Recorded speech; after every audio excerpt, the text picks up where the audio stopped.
আসসালামু আলাইকুম রহমতুল্লাহ। প্রিয় দর্শক, এই যে বিদ্যুৎ বিল দেওয়ার জন্য এখানে এসেছি। তো বিদ্যুৎ বিল দেওয়ার ক্ষেত্রে অনেক সমস্যা হয়, মানে বিদ্যুৎ বিল এত বেশি আসে যা বলো বাহির আর কি। তো এখন বিদ্যুৎ বিল প্রতি মাসে বিদ্যুৎ বিল আমাদের দিতে হয় প্রায় 6 লাখ 7 লাখ টাকা, যা বলার বাহিরে। মানে আগে এই বিলটাই আসতো আপনার কত 3 লাখ 4 লাখ টাকা।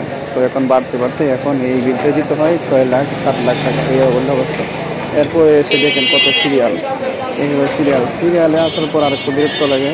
এখানে যে এই টাকা গোনার সিস্টেমটা, মানে একজনে 5 লাখ 6 লাখ 10 লাখ টাকা না দিতেছে, বিদ্যুৎ বিল দিতেছে, কিন্তু এটা যে ওরা ওই হাতে গনে মেশিনে গনে, এরপর আবার হাতে গনে, মানে এত একটা সময় লাগা যা বলার বাইরে।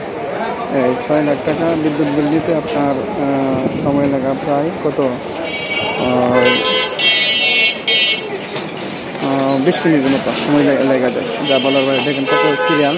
ওরা ইচ্ছে করলে এগুলো মানে ইয়ে করতে পারে, কম সময় শেষ করে দিতে পারে, কিন্তু এগুলো করে মানে ওরা অলসতা বলতে পারি না। প্রতিটা ব্যাংকেই কিন্তু এই অবস্থা, প্রতিটা ব্যাংকে এই অবস্থা যে ওরা ওদের মন মতো কাজ করে, মানে ওদের সুবিধা মতো কাজ করে, এরপর আস্তে আস্তে করতে থাকে। কিন্তু জনগণ যে সিরিয়ালে দাঁড়িয়ে আছে, মানে আপনার সিরিয়ালের মধ্যে রাইখা ওরা আপনার কথা বলতে থাকে, কোনো খবর নাই যে ওরা এখানে বিভিন্ন কথা বলে, এই অবস্থা। দেখেন সিরিয়াল বিল দিতে এসে কতটুকু কষ্ট করতে হইতেছে। আমি এখানে যে আমি দাঁড়িয়ে ছিলাম, পরে আমার দাঁড়িয়ে থাকতে দেখতে আমার বিরক্ত লাগতেছে। এই জন্য সিরিয়ালের মধ্যে আমার ভাতিজার এখন দাঁড়ায় করে রাখছি যে তুই দাঁড়ায় করিয়ে কর, এই অবস্থা। সব কাজ যে কবে সহজ হবে, মানুষের ভিতরে যারা থাকে ওরা তো কষ্টটা বোঝে না, হয়তো ওরা এসির মধ্যে বসে থাকার কারণে ওরা বিষয়টা বোঝে না। মানুষের জনগণ, আমাদের সাধারণ মানুষ যারা আছে, গ্রাহক যারা আছে, আমাদেরকে কষ্ট দিয়ে থাকে একটু।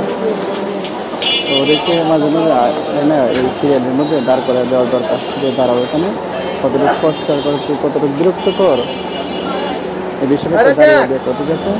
এই ব্যবস্থা কি দেখতেছে? তো এটাই তো এ বিষয়ে আপনাদের কি মতামত? বাংলাদেশে অন্যান্য জায়গার মধ্যে যেখানে টাকা জমা দেওয়া হয়, অন্যান্য জায়গার কী অবস্থা, বিদ্যুৎ দেওয়া হয় যেখানে, অন্যান্য জায়গার কী অবস্থা, যদি আপনাদের জানানো থাকে জানাবেন, নাকি শুধু আমাদের এখানে সমস্যা, এটা একটু জানার জন্য অবশ্যই জানাবেন। আর সবাইকে অসংখ্য ধন্যবাদ। আসসালামু আলাইকুম রহমতুল্লাহ।